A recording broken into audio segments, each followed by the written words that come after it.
Le jardinage, c'est une zone de guerre.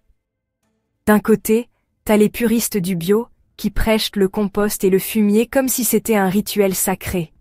De l'autre, la brigade du synthétique, armée de formules chimiques qui promettent une gloire verte instantanée.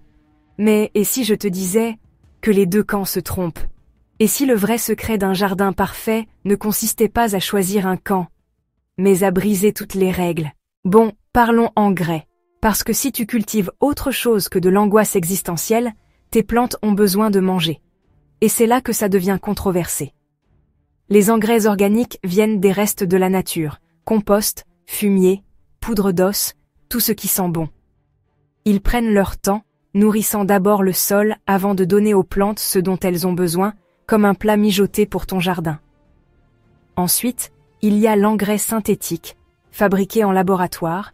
À action rapide et efficace, il apporte les nutriments instantanément. C'est un peu une boisson énergisante pour les plantes, mais avec un risque de coup de mou. Alors que les engrais organiques améliorent la santé du sol au fil du temps, améliorant sa structure et sa rétention d'eau, les synthétiques peuvent que donner un coup de fouet rapide aux racines, mais risquent d'épuiser le sol à long terme. Et n'oublions pas l'aspect environnemental.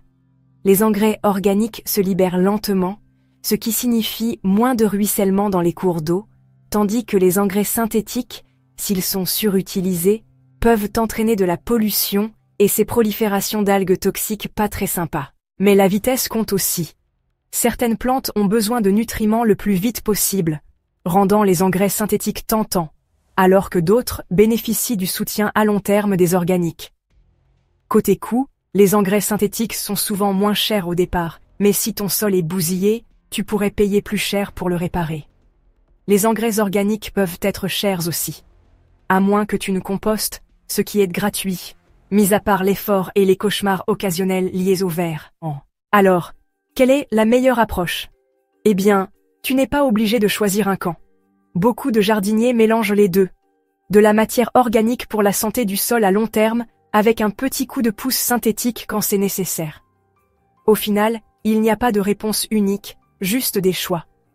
Que tu sois entièrement bio, synthétique, ou quelque part entre les deux, ce qui compte, c'est de comprendre ton sol, tes plantes et tes objectifs. Je vous laisse en discuter dans les commentaires.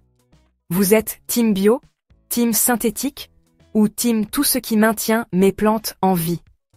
Vous pouvez nous soutenir en vous abonnant, si ce n'est pas déjà fait.